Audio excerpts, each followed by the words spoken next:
عمرہ کرنے والا اور حج کرنے والا صفا اور مروہ کے درمیان سرگرداں رہتا ہے، چکر لگاتا ہے، جسے سعی کہا جاتا ہے۔ اس عبادت کا آغاز حضرت ہاجرہ سے ہوا تھا۔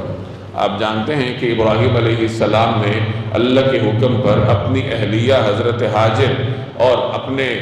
معصوم صاحبزادے حضرت اسماعیل کو مکہ کی بے آب و گیاہ سرزمین پر چھوڑا تھا۔ اس وقت نہ یہاں زندگی گزارنے کے کوئی اسباب تھے، نہ انسان نام کی کوئی چیز تھی، نہ یہاں کوئی باغات تھے، نہ کھیتی تھی، نہ پانی تھا، کچھ بھی نہیں تھا، سنگلاخ اور خشک پہاڑ تھے۔ لیکن اللہ کے حکم پر انہوں نے یہاں اپنے بچے کو اور بیوی کو چھوڑا اور چلے گئے۔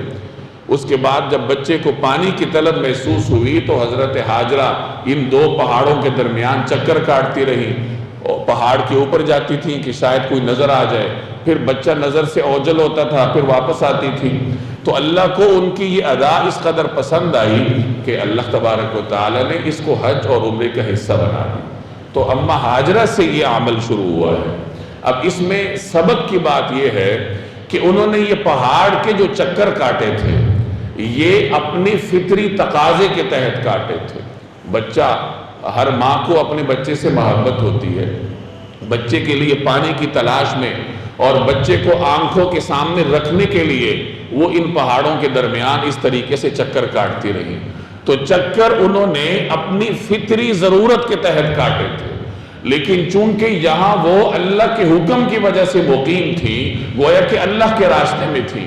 تو اللہ کے حکم کی بجا آوری کے دوران جو انہوں نے اپنی فطری ضرورت کے تحت ایک کام کیا وہ بھی اللہ کو اتنا پسند آیا کہ اس کو عبادت کا حصہ بنا دیا اور قیامت تک کے مسلمانوں کو اس کا پابند کیا کہ تم نے بھی یہ چکر کاٹنے ہیں۔ تو معلوم ہوا کہ جب انسان اللہ کے کسی حکم پر عمل کرتا ہے تو جب تک وہ اس حکم پر عمل درآمد کر رہا ہوتا ہے اس دوران اگر اپنی فطری ضرورت کے تحت بھی وہ کوئی کام کرتا ہے تو اللہ کے ہاں اس پر بھی اس کا اجر ملتا ہے۔ اس کی بڑی مثال اعتکاف کی ہے کہ معتکف مسجد میں ہوتا ہے، اللہ کے حکم پہ عمل کرتا ہے، عبادت کرتا ہے، تو اعتکاف کے دوران اگر وہ سوتا بھی ہے، کھاتا بھی ہے، اپنی فطری ضروریات پوری کرتا ہے، اس پر بھی اس کو اجر ملتا ہے۔ یہ اللہ کی جانب سے بندوں کے لیے رحمت کا اظہار ہے کہ جب آدمی اللہ کے حکم پر عمل کرنے کے لیے قدم اٹھاتا ہے،